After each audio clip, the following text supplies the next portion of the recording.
All right, so we have shaded in this value scale without using our finger to blend or the tortillon, just to try that out.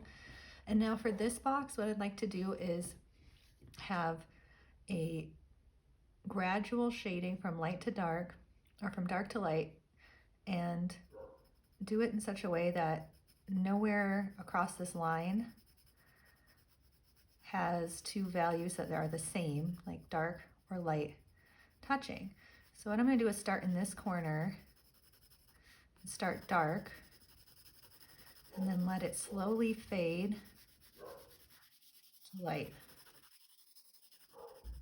along this line. In the end, this line that I have, I don't want that to show.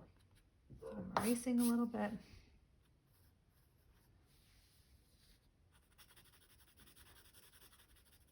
So I'm going to start dark here.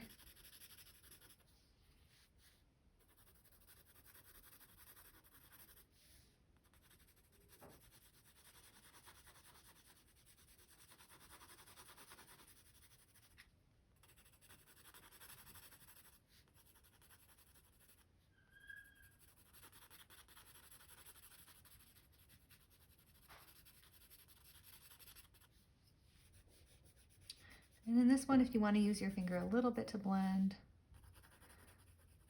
you can try it.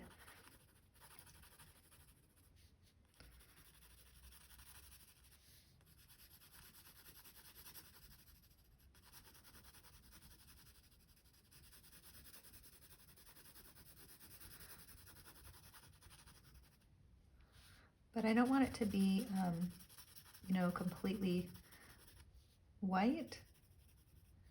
I want there to be kind of a, definitely some kind of gradient in the, where the corners are. You can even shade a little bit into this corner, and into this corner.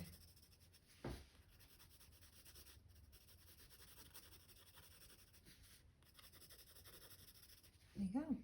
So we're essentially creating some gradients, and I'm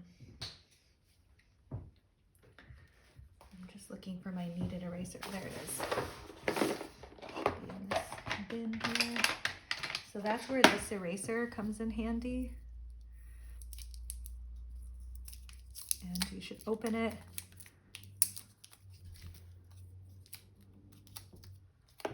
Sorry, I didn't have this open for you guys. I thought I had it out already. There we go.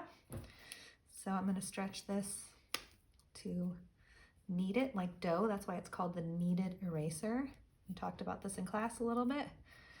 And I can use that to kind of lighten up some areas very subtly.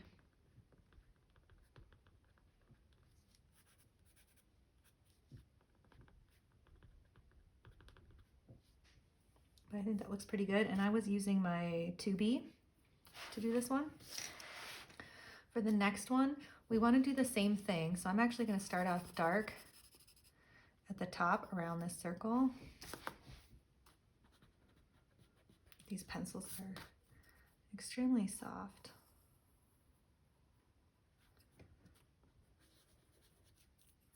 I'm going to make my circles a little bit bigger and a little more round. Okay, so I'm going to start off the top dark.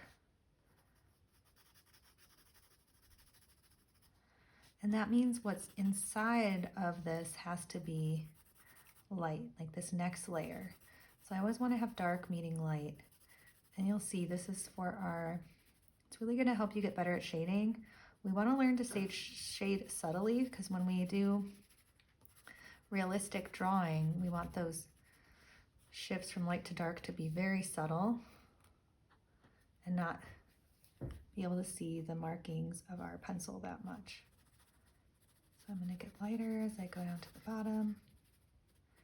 We're just doing these tiny little studies to give you some practice.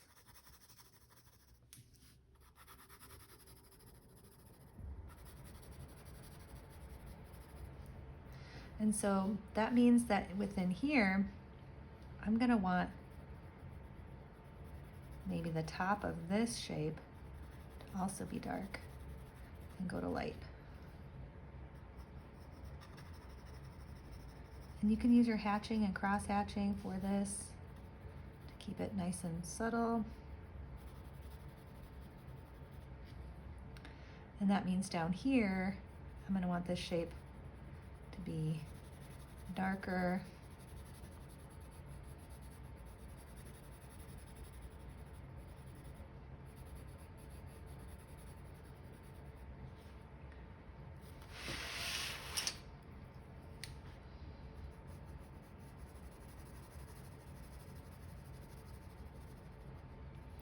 To lighter.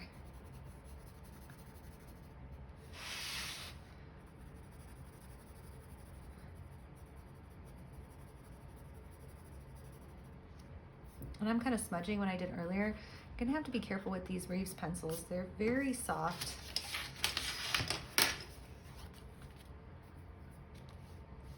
And a little bit softer than the pencils I'm used to.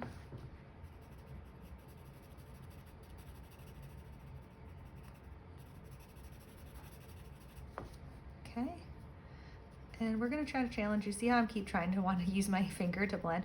That's why we're kind of challenging ourselves not to do that in these for the time being, just to get the better at actually shading.